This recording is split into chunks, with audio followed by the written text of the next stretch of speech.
Hello, listeners. Welcome to this special episode of the ENSign podcast. My name is David Esiedu. I'm a partner in the Commercial Dispute Resolution team at ENS Ghana. Today, we're taking a look at Ghana, a country with a history of political stability and economic promise, as it navigates a challenging economic landscape. Despite current headwinds, there is a sense of cautious optimism in Ghana's potential to rebound and grow. In this episode, we're taking a closer look at the forces shaping Ghana's business scene. We will explore everything from current economic trends and the role of technology to industry shifts, investment dynamics, and legal factors. Our goal is to give you a clear picture of what makes Ghana such a dynamic market and what you might expect when navigating its business scene. So, whether you are curious about Ghana's economic pulse or looking for insights into its evolving market trends, we are excited to share this journey with you. Let's dive in. Our guests today are Nanaya Ahmed and Joseph Kunedu. Nanaya is a partner in the corporate and commercial practice of ENS Ghana. She advises local and international clients across industries and specializes in M&A, private equity, corporate restructuring, and regulatory matters. Her extensive experience spans finance, fintech, energy, TMT, that's technology, media and telecommunications, employment, and corporate governance. She has been recognized by the leading legal directories, including IFLR, Chambers, and the Legal500 since 2017. Joseph is a partner in the commercial disputes resolution practice of ENS Ghana. He specializes in commercial litigation and international commercial arbitration. His extensive experience spans disputes in contracts, construction, employment and industrial relations, banking and finance, debt recovery, and product liability. He also has experience in advising on anti-money laundering investigations and anti-bribery and corruption matters. He has been recognized by leading legal directories, including Chambers and the Legal500 since 2018. Joseph and Anaya, welcome to the podcast. Thank you, David. David. So, just to ask a couple of off-the-beat questions to start with. Joseph, let me ask you this. What's happening on the music scene in Ghana these days? What's hot and popping? That's an interesting one, David. As you and listeners would know, Ghana is one of the leaders of Afrobeat. And I will challenge any Nigerian who seeks to question Ghana's dominance in this particular field. And I think we are churning out really good music. And I will ask you to check out a very interesting song, which is really topping the charts now. It's called Excellent, and it's from Kojo Black and Kelvin Boy. You would love it. What an excellent icebreaker from Joseph. Pardon the pun.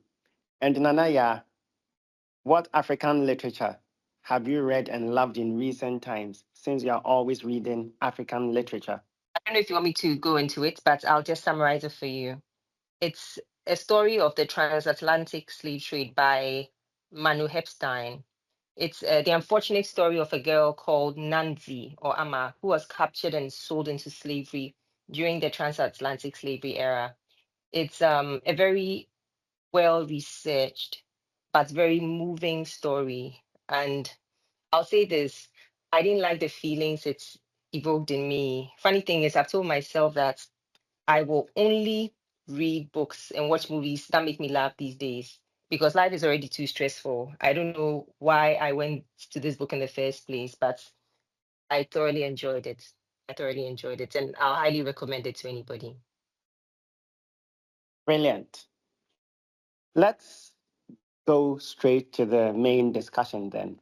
Let's start by setting the stage. Let's look at Ghana's overall economy today. What significant changes have you seen over the past year, and how are they affecting the country right now? Joseph, let's start with you. Thank you, David. I think a lot of people are aware that in recent years, Ghana has faced significant economic challenges. Inflation has been a big problem. There's been slowed growth, unsustainable debt, which has led to what has become very infamous in Ghana, the debt restructuring by the government.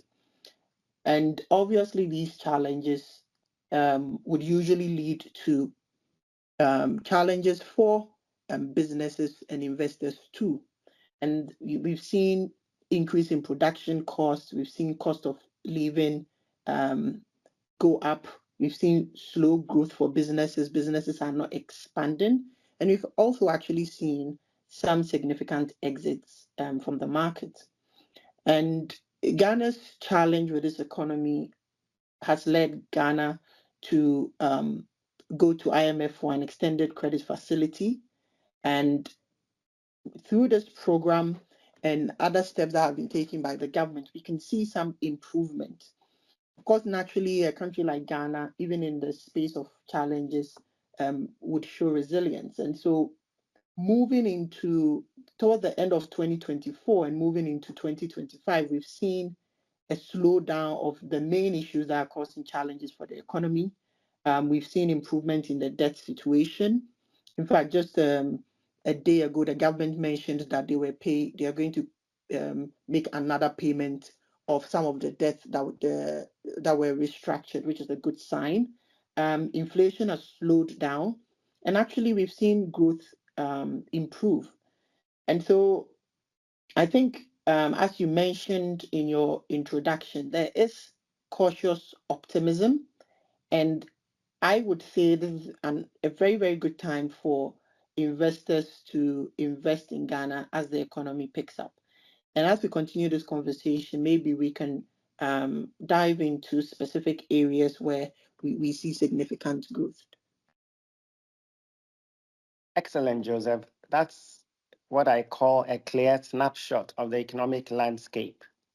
Let me move on to the theme of technology and innovation. And Anaya, I'm coming to you with this question. We all see how technology is accelerating and transforming business worldwide. With that in mind, what changes have you noticed in how companies in Ghana are relying on technology to operate? Are there any specific innovations or trends that have caught your attention? Absolutely, David. Absolutely. Businesses are employing technology as digital tools to improve productivity in every aspect of their business. And that technology is becoming the cornerstone of the economic development. I believe you asked for specific innovations. The most impressive for me are the innovations around payments and the way businesses are using technology to enhance, to simplify, and to make their processes more efficient. Mobile money is a big example, whether it's from Momo, whether it's from Telecel, but it shows how financial transactions have been revolutionized, and it's expanded financial inclusion. Payment service providers such as ExpressPay, such as PayStack, have enabled seamless movement of money from point A to point B. The others, when I say others, I mean payment service providers as well, such as Jumo, Extra MFS, who work with banks and financial institutions to make access to credit easier. In addition to the payment systems and payment service providers, There are other forms of technology that businesses rely on for their work. Some of these include supplier platforms, invoice trackers, so many systems, technology, which make businesses easy, and payments, and should I say the payments surrounding the business easy. There's also, so number one is for me, the innovations around payments. The second is the use of the web or internet to reach consumers. Businesses are increasingly moving away from the traditional forms of advertising and looking to advertising online. This reach to customers transcends to even sales, or what we call e-commerce. For example, there's a growth in digital marketplaces. Platforms like Jumia, Tonaton are transforming how Ghanaians buy and sell goods. There's also the rise of Instagram shops, Facebook marketplace, WhatsApp businesses. We call that aspects of business social commerce. So you can tell that technology has created new opportunities for some of these small businesses, which would otherwise not have in existence. I mean, when it comes to tech, I'm passionate about tech, and I'm very, very impressed by what is going on. And it's in every facet, in every area you look at, you will see how technology has improved business or made it easy or made it better.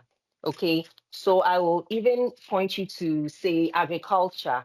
If you look at agriculture, for instance, agri-tech companies like Farmerline are empowering small farmers with access to logistics, education, online trading services, which is improving their productivity and livelihoods. Also, in the same agri-tech, Ghana is leveraging on drones for what they call precision agriculture. So they are spraying fertilizers and monitoring pest control with technology. Who would have thought? It is through drones. In healthcare, for instance, there are platforms in rural areas with doctors in urban areas who are improving the access to healthcare. So the doctors sit in Accra, villages in, I don't want to mention, but they're able to provide services remotely. It's all through these apps.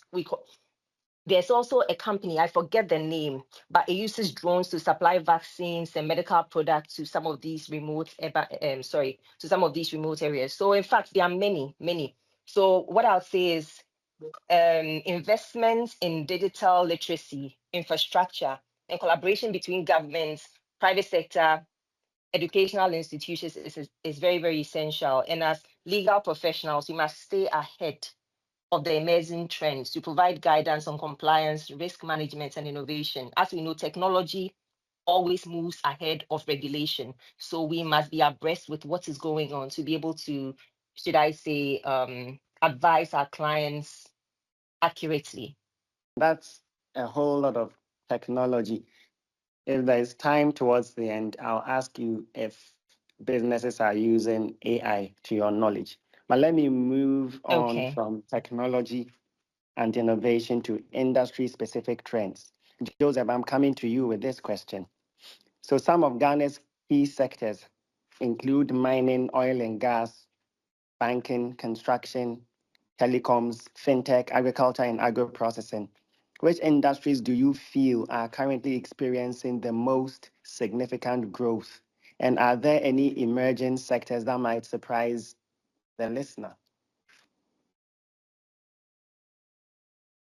Sure. Thank you, David. And I think towards the end, you said as we move away from technology, but unfortunately, I'm moving us back to technology. And I'm right ahead. I'm going to focus on three main industries. Just like Nanaya said, Ghana's financial services industry has seen significant growth, and its growth has been linked with the growth in the telecommunications sector. As some listeners would know, Ghana has a very, very high mobile phone penetration and internet usage. And that has really helped with the growth in financial services. For example, Ghana emerged as the only African country which has a fully interoperable multiple instant payment system. According to KPMG's 2024 West African Banking Industry Customer Experience. And that is a big deal because Ghana was the only African country and is one of the countries with the highest penetration of fintech. And so that particular space, combined with the services sector, is one of the emerging places which is seeing significant growth, and which, if you ask me, I would say investors should focus on, because the services sector is now one of the largest contributors to Ghana's GDP. And that is where you would find many industries such as finance, telecoms, tourism, and trade. And I will focus a bit on tourism now, David. I think tourism has grown significantly too in Ghana, and there's a lot of room for investment in that space, and it keeps growing. For example, Ghana has become the place to go in December, and since the return and beyond the return, Dirty December. every year, yes, you're spot on, dirty December. Every year people are coming in, and last year, for example, Ghana recorded over 500,000 people coming in just for the festive season. So you can imagine the kind of economic activity that can generate. So one, I would say the services industry. Again, connected to what Nanaya said earlier, agriculture and the fusion of technology into agriculture and also agribusiness. As a lot of people would know, agriculture is one of the main industries in Ghana. Indeed, some people describe it as the cornerstone of Ghana's economy because it employs a significant portion of Ghana's population. And for the people who love chocolate and products generated by chocolate, Ghana is one of the world's largest cocoa producer. By some standards, is the world's second largest producer of cocoa. And so things like agriculture and agribusiness, people are now investing in mechanization, irrigation, agro-processing, and what may surprise many, food processing, packaging, and export. Ghana is gradually, doing value add to agriculture and exporting it. So that's also an area that we are seeing significant growth. The final one I'll talk about is mining and natural resource, particularly gold. Again, Ghana was the largest producer of gold in Africa for last year, and gold remains one of its top exports. But it doesn't end with gold. We see a lot of investment in the mining industry generally, from bauxite to aluminium, and with the discovery of a significant deposit of lithium, and considering how the world is moving towards green and electric vehicles, Ghana is set to have significant investment in the mining space. So these are the three areas that I think people should look out for.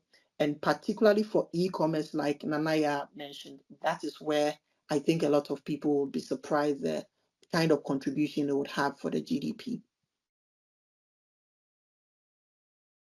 Excellent, Joseph. Let me move to investment climate. And Anaya, I'm coming back to you with this one. Foreign investment is a strong indicator of a country's economic appeal. With investors constantly scanning for new opportunities, how would you describe the current state of foreign investment in Ghana? In particular, have you noticed any specific trends, challenges, or emerging opportunities, Nanaya? We being Ghana, have been quite an attractive place for foreign investors in the last couple of years. And it's thanks to there are many things, but I'll say our political stability, the natural resources we have, the strategic location of Ghana on the West African coast, among other things. A few years back, I would say we had a growing middle class. Plus, a very important factor is that almost all sectors of the economy are open to foreign participation. Almost all, not all, but almost all are open to foreign participation. However, currently, challenges such as inflation, currency depreciation have sort of impacted investor confidence. I believe Joseph, when he was talking, his introductory statements, I think he mentioned it, so these problems have impacted investor confidence. However, the government's commitment to fiscal consolidation and in recent times, IMF engagements, I believe, aim to stabilize the economy, and hopefully this will bring some reassurance onto the markets and to international investors. Opportunities and trends. Joseph has said it all. I think we are aligned when it comes to what I think the opportunities and what the trends are. Definitely technology. This is in no particular order, but I'll say technology from what we see in our work. And this is led by fintech and the mobile money innovations. We are seeing an increased investment. And I believe the government initiatives like the Ghana Digital Transformation Agenda are enhancing these. Agribusiness, which I've spoken about. Services, Joe, I believe you mentioned it. So healthcare, education, finance, hospitality, tourism. These areas are where we are seeing an increased investment when it comes to foreign direct investment. What I've seen is a decline in the energy, oil and gas sector as opposed to 10, 20 years ago. 10, 20 years ago, if you look at the work we were doing, if you look at the market, that's where the FDIs were going to, but that's not the case anymore, or from what it appears from our experience on the market. David, challenges affecting foreign investors. Number one, Yes. currency is the currency. It's so volatile. The Ghana cedi depreciation is a big concern. Really, this affects repatriation of profits and investment decisions. Secondly, maybe regulatory uncertainty. Investors face challenges in navigating their regulatory requirements, licensing, compliance, and localization requirements. I believe I mentioned that generally foreigners can partake in almost every sector, but what you realize is sometimes along the line, they come in thinking that I can be 100% owned, and along the line, there's a law that's enacted that says you must see 30% or 10% of your business to a Ghanaian, and it becomes problematic for an already existing company. So these are problems that regulators face.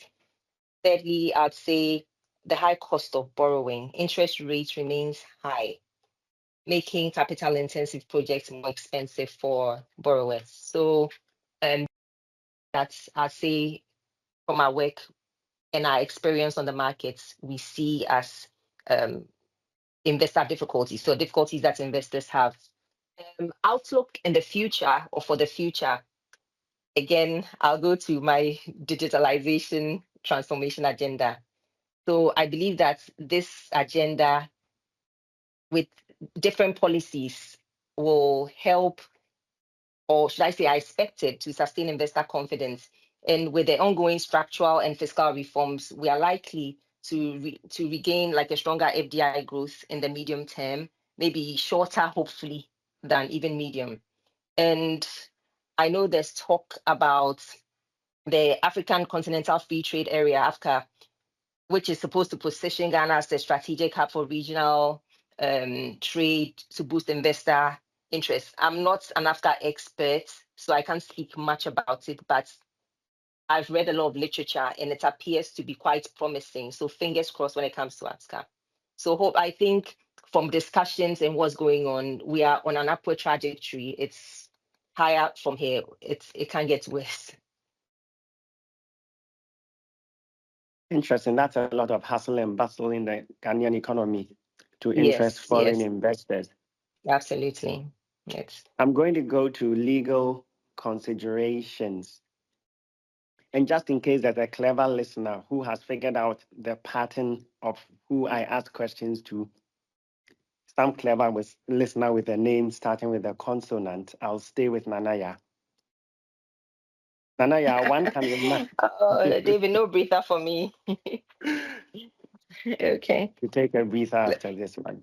Yeah, let's go. One can imagine that Ghana's legal environment plays a huge role in shaping business operations and is constantly evolving.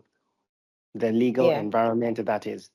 What would you say are the most important legal considerations for companies whether they are already operating in Ghana or now planning to enter the market?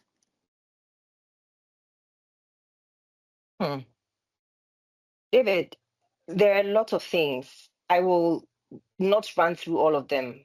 I mean, of course, I can't even if you gave me an hour, but I'll just highlight a few, which I believe investors should be aware of to safeguard their interest. There are things, they include knowing or understanding the type of business that they should even be considering. I mean, the business types.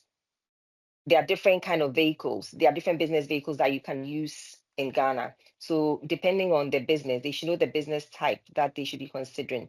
They should understand or know the regulatory requirements, including licensing. And for regulated sectors, they should understand and know what the minimum capitals are, what is minimum capitals, etc. They should understand the taxation of the company, what the taxes are, what the tax obligations are for the company. They should also understand the foreign investment rules or laws, as well as the foreign exchange laws about repatriation of dividends, etc., profits, depending on whatever business they are using. They should have a sense of employment laws, privacy laws, among other things. So I'm not going to go into detail, but these are an overview of things that they should understand. Very important, I must say, they should also understand the market and how it works.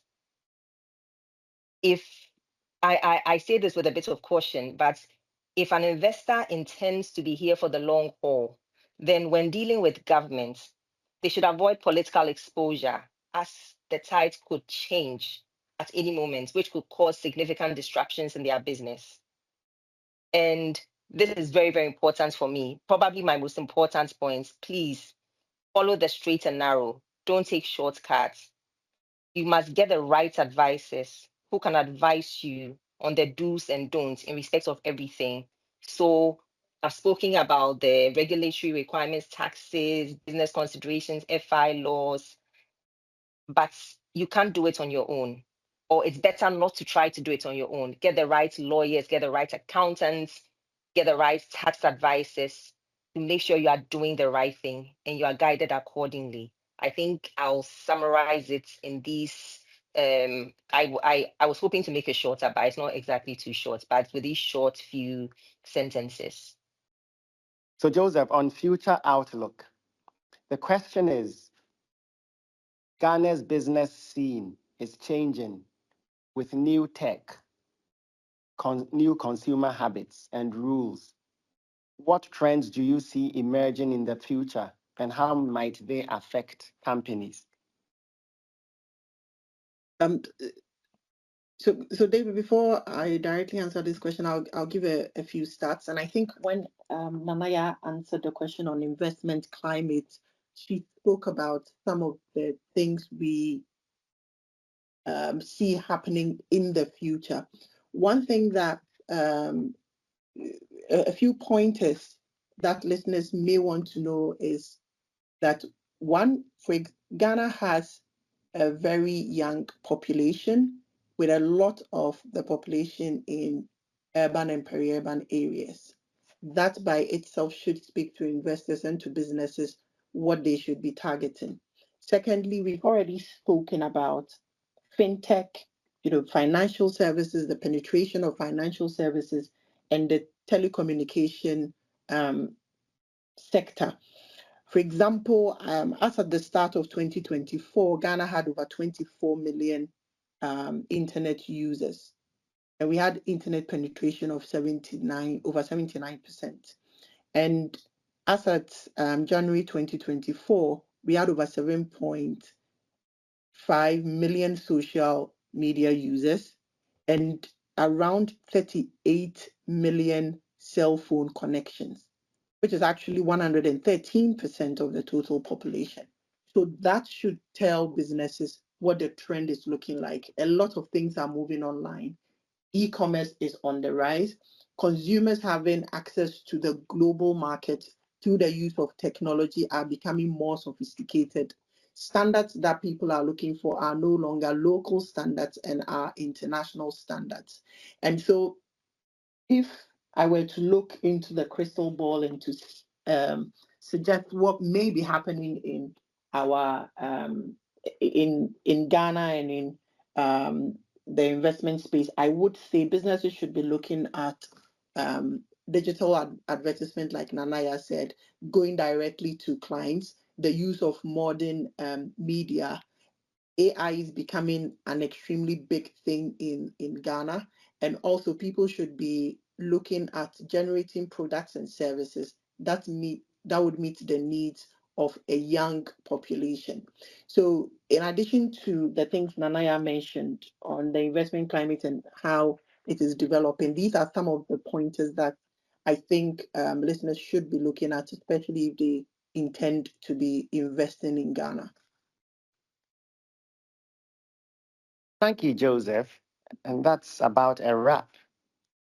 Listeners, as we've seen throughout this conversation, Ghana's business environment is evolving, facing challenges, embracing innovation, and offering new opportunities along the way. From economic shifts to technological advances, industry trends, foreign investment, and legal considerations, it's clear that navigating this landscape takes both insight and adaptability. For businesses already here and those looking to enter the market, understanding these dynamics is key to making informed decisions.